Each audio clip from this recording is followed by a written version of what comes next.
Today I'm making a salad from the book Plenty More by Yotam Ottolenghi.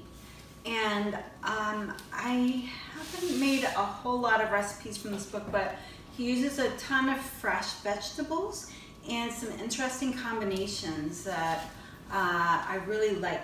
So this one's just a raw vegetable salad. And today at my local grocers, they had a clearance sale on all these vinegars, and this recipe calls for a champagne vinegar. I got this one for less than $2, all these for less than $2. They were just clearing them out to make way for new product, I guess. A white balsamic, what else did I get? This one's a Greek organic wine. And then this one's just a regular oak-aged balsamic from California. So also for the dressing, you need a little bit of mayo, some Dijonnaise mustard, some Kalamata olives, some fresh peas that we blanch, and some asparagus, radish, and cauliflower florets. So I'm going to go ahead and prepare the vegetables. The first thing I'll say about these peas is these are the wrong kind of peas. You need to use shelling peas. These are sugar snap peas, so it's very inefficient. There's not very many peas and they're super tiny. I would suggest using frozen and thawing them, or else getting the shelling peas. Also, with the asparagus, when you're making a raw salad, I have a mandolin which does paper thin slices, but it's kind of a pain to get out.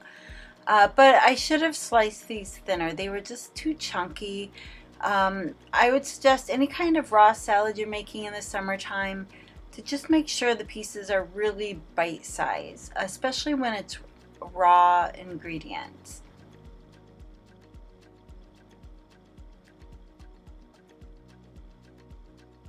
And if you're not sure what a mandolin is, maybe I'll show you someday.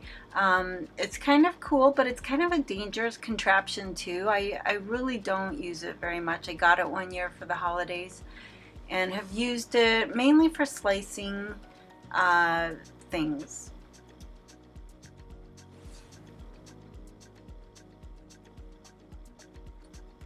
And ditto for the cauliflower.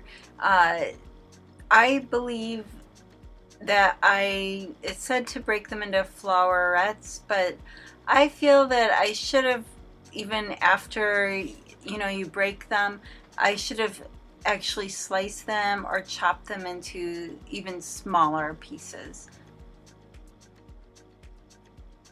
They're just too awkward in a salad when they're this big. Awkward to try to get in your mouth, awkward to try to stick on a fork, awkward to try to get more of the other vegetables in the same, the whole point is to get a blending of flavors and textures. So if it's too big, you're just going to get a bite of cauliflower.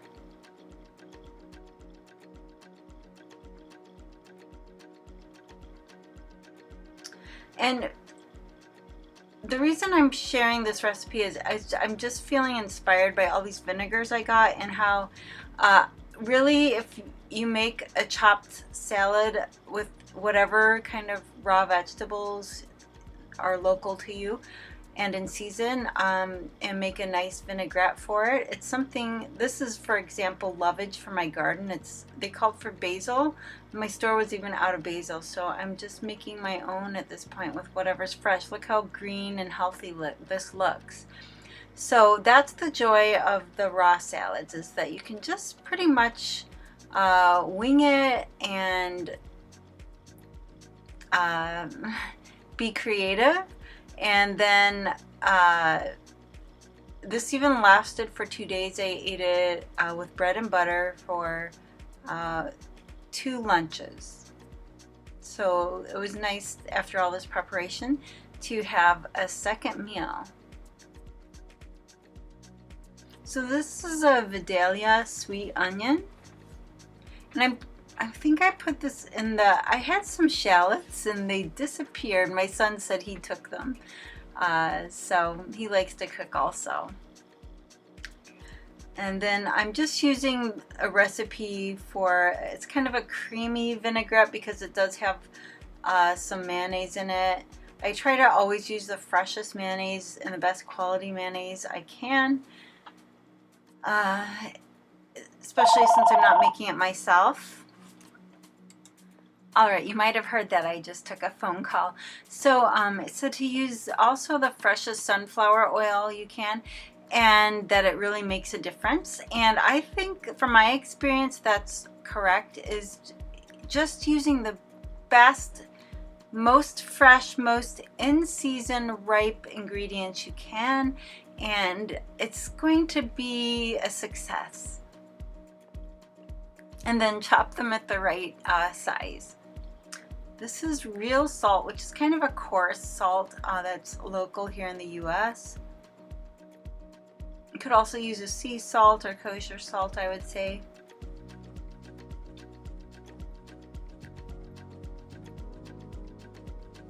So here's where I was supposed to put the shallots.